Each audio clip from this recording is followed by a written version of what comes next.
はい、おはようございます。本日は2024年の10月16日、歩き遍路20日目の朝でございます。昨日までですね、観光と、足を休める意味でね、高知市内で2泊してたんですけど、今日からですね、また歩き出して、時間に向け一歩ずつ歩みを進めていこうと思います。で、今はね、ちょっと遍路道からはずれてる場所にいるんですけど、ここからですね、まずは5キロぐらい先にある31番の竹林寺、そこに行って、その後は32番の善寺寺。一応ね、今日もあるお寺は予定としている中では2つです。で、その後はね、桂浜のすぐ近くにある種崎公園キャンプ場っていう、高知では結構有名な無料キャンプ場があるんですけど、そこでね、キャンプしようかと思います。今日はどっちかというとお寺っていうよりキャンプメインの感じですね。距離的にも15キロぐらいしか多分歩かないと思います。じゃあやっていきましょう。青柳橋、これ渡って向こうに渡ります。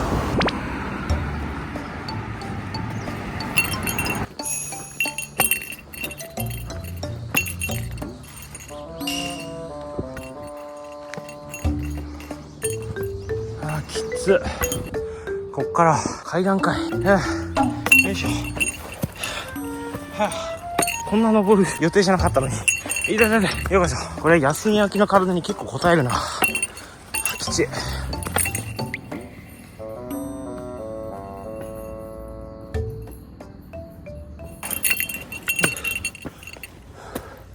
はい、着きました。四国第31番札所、竹林寺です。行ってきます。よいしょ。まずは登らんか。失礼します。なんじゃこりゃ。まだ登るんかい。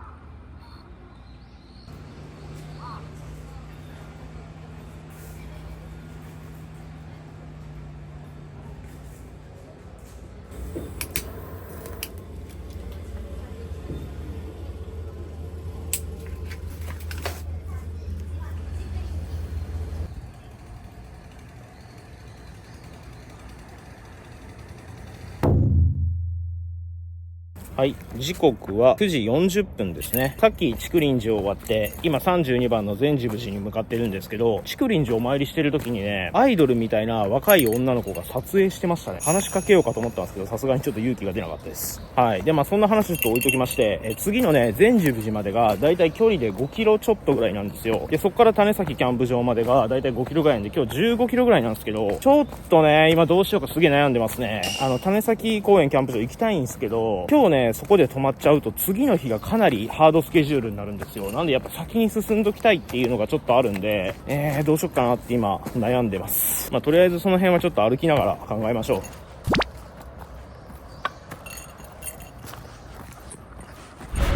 歩き遍路さんは道路向かいの桃の木橋ですと。行きましょう。親切ですね。これかい。異国遍路巡礼マップ。行きましょう。私事なんですけど、今日ね、すごく汗が臭いですね。いつも臭いんですけど、やっぱね、高知で結構飲み食いしたせいか、それがね、多分出てんだと思うんですよね。この間までも臭いのは臭かったんですけど、もっとサラッとした感じだったんで、やっぱ体臭とか汗の成分っていうのは飲み食いしたものにすごく関係するんだなって今、つくづく思ってます。これ見てください、これ。歩き遍路道はこっちってなってるんですけど、向こうの標識、あれ何なんですかね、善寺寺、こっち一発みたいな。どういうこっちゃねんって思うんですけど、とりあえず全部の標識がこっちに向いてるんで、こっちに行きましょう。はい、また出てきました、善寺寺。現在地ここなんで、こう行ってこうじゃないですか。こう行ってこうなんかと思ったら、これ見てください。よく見たらね、こんな感じで手書きでトンネルって書いてたんで、つまりこの道はこれですね。ここを登ってこっちだ。よし、行こう。来ました。善寺寺本堂まであと340米。また坂道かい。よっこいしょ。よいしょ。なんでこんな寺って山の上ばっかりだ。よっこいしょ。やるぜ。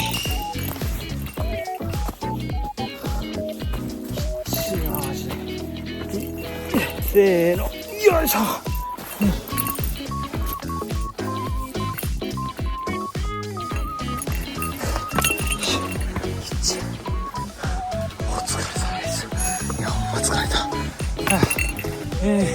到着です。四国第32番札所、善寺寺です。じゃあ行ってきます。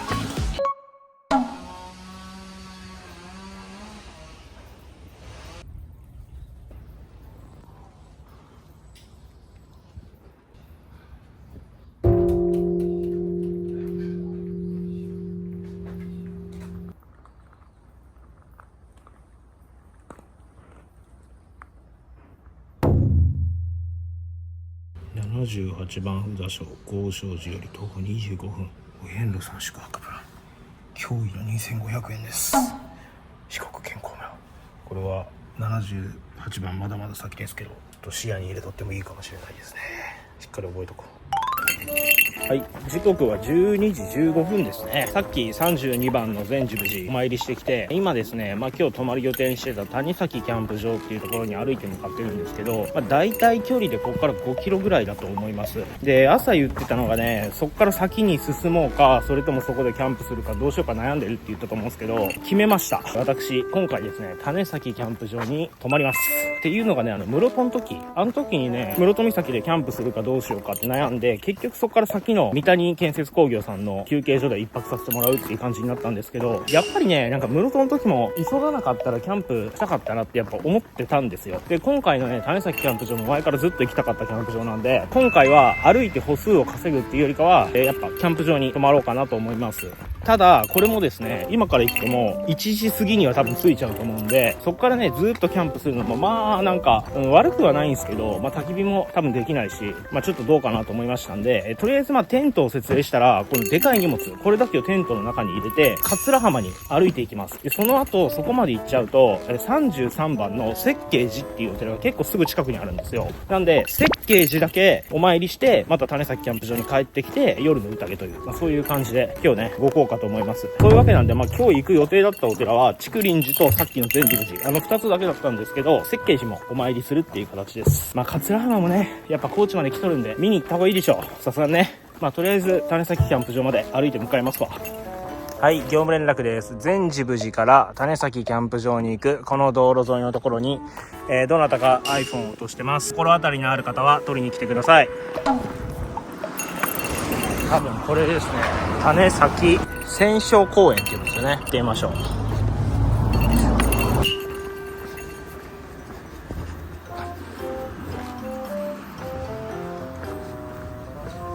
はい、着きました。こんな感じです。無料キャンプ場なんですけど、これどこに貼ってもいいんですかね。もうトイレも近いし、ここら辺にしようかな。ちょっともうぐるっと見てみますわ、せっかくなんで。こっちの方は今なんか工事してるんですね。じゃあやっぱこっちか。そうですね。やっぱ一通りぐるっと見渡してみたんですけど、立地条件的にはもうやっぱここが一番いいですね。トイレも近いしコンビニも近いんで、ここにしましょう。はい、じゃあこんな感じで設営完了です。さっきのね、でかいリュック、あれ中入れて、もうマットも引いてんで、一応寝床の準備も完成ですね。で、ここのとこね、気休め程度の施錠も一応してます。で、この参拝道具と貴重品と飲み物、これだけ持ってね、向こう側にある桂浜と、この辺にある34番の設計寺、その2つに行って、帰り道にね、コンビニかなんかで食材買い足して、ここに帰ってきて、夜の宴、この流れでやりましょう。はい。じゃあ、出発します。いきなり難所ですよ。浦戸大橋っていうんですかね。結構高いし地味に長い坂道なんですよね。これ渡りはすぐ桂浜なんで頑張っていきましょう。荷物もないし。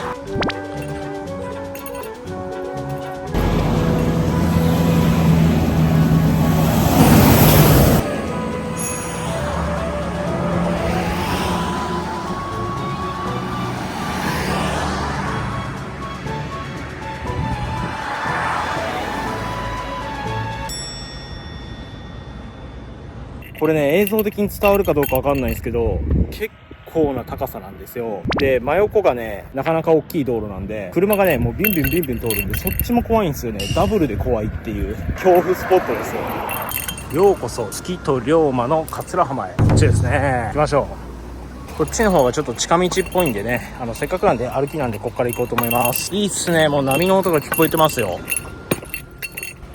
はい、来ました。桂浜です。こんな感じ。ちょっと下降りてみましょうか。でもその前にやっぱこれですよね。桂浜と言ったらなんたってこれですよ。坂本龍馬さんにご挨拶をしに行かないといけないんで、まずは龍馬像のところに行きましょう。すごいすごいすごい。思ったよりだいぶでかい。隣でなんか工事してますね。来ました来ました。坂本龍馬先生。ドーン、大きいっすね。めちゃくちゃでかい。でこれ横ね、工事じゃなくって200円払ったら近くで見れるっていう、そういうやつみたいですね。せっかくなんで行ってみようかな。9月21から11月24まで行ってみましょう。200円払ったんで、結構階段怖いなこれ。はい、出てきました。うわー、めっちゃ近い。どうすかこれ、すごい。ほら、ちなみに下見るとこんなんですからね。結構高いんですよ。龍馬さん、高知はいいところでした。ありがとうございました。よし、じゃあ砂浜の方行ってみましょうか。結構降りるのも怖そうじゃんこれ。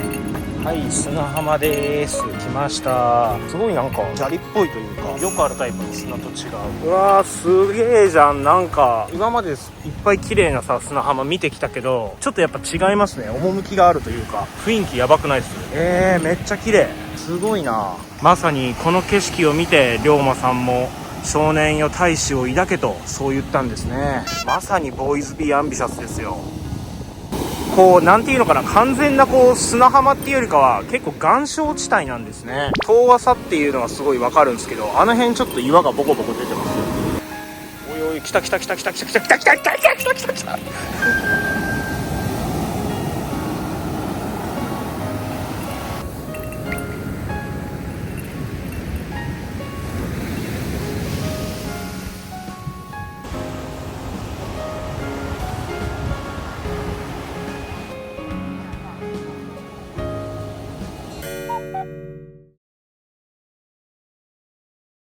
はい、今桂浜出て33番の設計士の方に向かってるんですけど、見てくださいこれ。浦戸大橋ですかね、来る途中に通った。こんな高いんですよ、下から見たら。いや、横とか結構ねビュンビュン通るし、意外とゴンゴンなるんで怖かったっすね。ここはもうちょっと通りたくないな。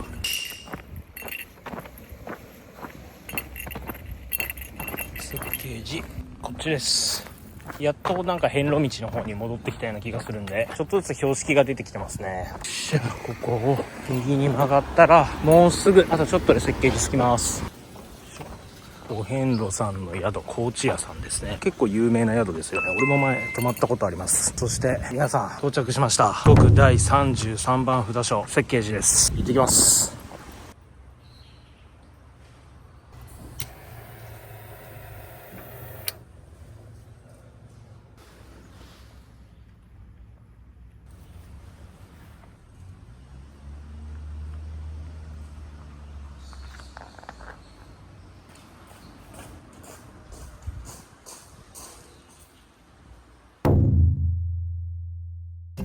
はい、時刻は午後4時前ですね。何気に結構いい時間になっちゃったんですけど、設計時参拝完了です。じゃあこっからね、なんだかんだでまだキャンプ場まで距離があるんで、ダッシュで帰りたいと思います。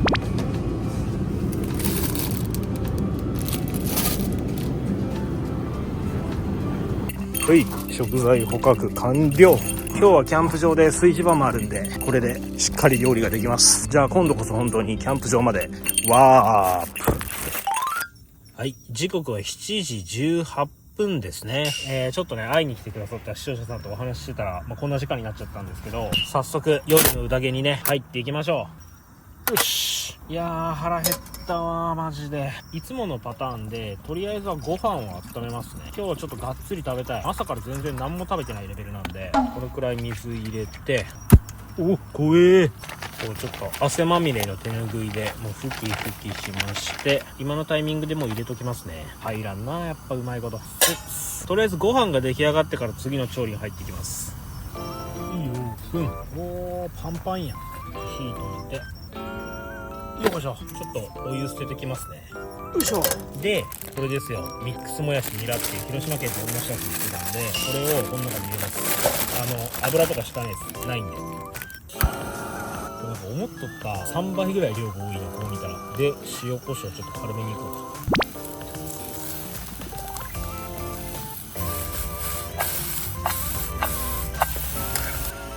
こんな感じでいっかな。じゃあここで再び水投入です。野菜からも多分出ると思うんで、そんなにがっつりは入れないです。一旦沸騰するまで待ちましょうか。じゃあ一煮立ちしてきましたんで、ここでこいつの登場です。皆さんこれ何だと思いますか？これですね、いつぞやの徳島ラーメンの残りのスープです。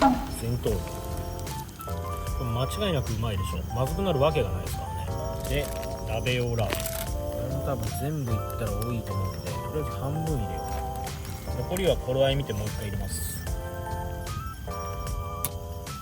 うわー、卵めっちゃ落として、よし、こんな感じで超弱火にして保温しとこうか。このぐらいでね。はい、じゃあ完成です。本日の遍路飯、徳島ラーメン風鍋焼きラーメン完成です。このご飯もかけまして、オープン。よいしょ、いただきます。まずはラーメンからですよね。むちゃくちゃスープ飲みたいけど熱すぎて絶対飲めれんよな。完璧や、想像通り。まずくなるわけないけんな、こんなもん市販のスープ使っとるけん。米うまっ。これ止まらんねマジで。じゃあこれですね、先ほどお接待いただきました朝日生ビールマル F いただきます。乾杯。うまい。なんだかんだで毎日充実した一日が遅れてますよ。そういうわけで自分の方はね、鍋焼きラーメン伸びる前に美味しくいただこうと思いますんで、まだ替え玉もあるしね。でこれがなくなっても下手したらこれ入れて雑炊にしようと思いますんで、皆さんあと食後にお会いしましょう。それでは後ほど。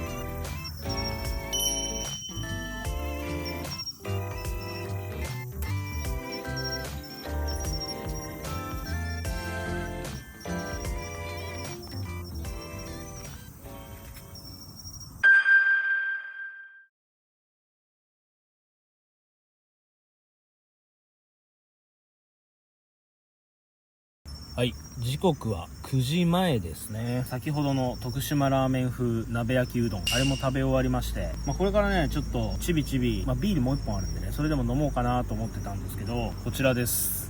視聴者さんがこちら新子の刺身持ってきてくださいました。皆さん新子ってなんか知ってますか？新子っていうのはマグロの赤ちゃんです。すごいっすよね、この照り具合というか、なんというか、なんか2パックで1000円だったらしいんですけど、高知のスーパー半端ねえなって思ってます。でこれに合うお酒何にしましょうかと思って、当初はねビール飲もうと思ってたんですよ。そしたらね、これまた別の視聴者さんがタイミングよくですね、これです、土佐鶴っていう日本酒持ってきてくださいましたんで、これでちょっと一本やっていこうと思います。明日も結構歩くんでそんなにがっつりは飲めないですけどね、ほどほどで飲んでいきましょう。ではこのトレーの蓋をお皿代わりに使いまして、醤油、じゃあ新子いただいてみましょうか。広島県だったらね、マグロの赤ちゃんのこと横輪って言うんですよ。で呼び方がやっぱ違うんですよね、地域によって。これ絶対うまいと思うわ。ほらやっぱ大人のマグロと違って真っ赤っていう感じじゃないですよね。じゃあいただきます。トロトロプリプリで甘い。で日本酒が最高やね。マジでなんか遍路の夜に食っとるとは思えんわ。バッチグ。じゃあちょっとこの新子食べながらなんですけど、明日の段取りでもねやっときましょう。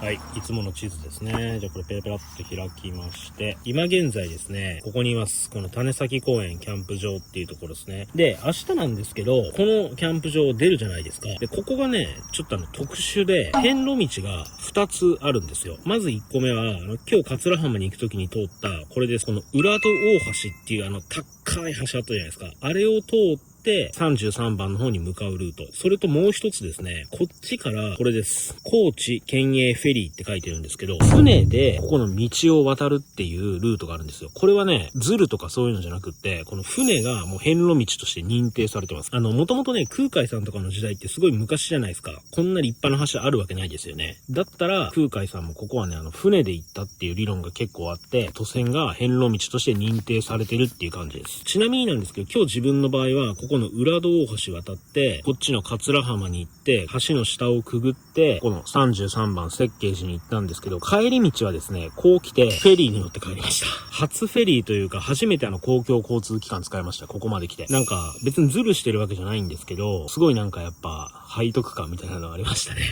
なんで、ここの浦戸大橋、今日も通りましたんで、明日の朝は、ここのフェリー、これを乗って、このままこっちに行きます。で、33番の設計寺、これはもう今日終わりましたんで、こっからずーっと行って、34番種まじ。で、その次はずーっとこっちに行って、こっちにこう行って、これで35番清滝寺っていうお寺に行きます。で、こっちが終わった後はずーっとこっちに行って、ここの塚地峠、この入り口で止まるという、そんな流れで明日をやっていこうかなって思ってます。一応トータルの距離で言うと大体27キロぐらいです。まあまああります。いやー、ハードな道ですよ。頑張りましょう。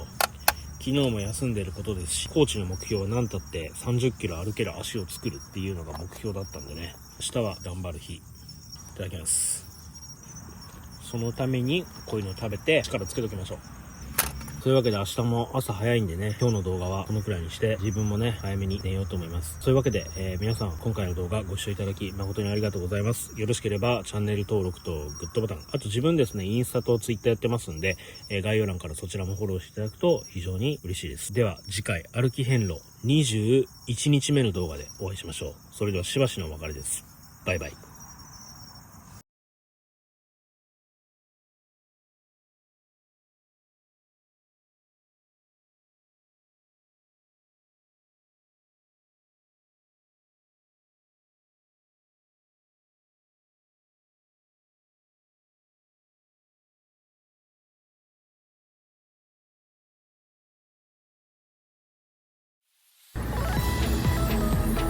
倒れる、マジで後ろに。傾斜えぐいぞ、これ。で、からのじゃね。こんにちは。今日一緒に寝ような。なんとなくね、ちょっと予想はしてたんですけど、バカがね、椅子の下のところにすごいゴミ入れてた。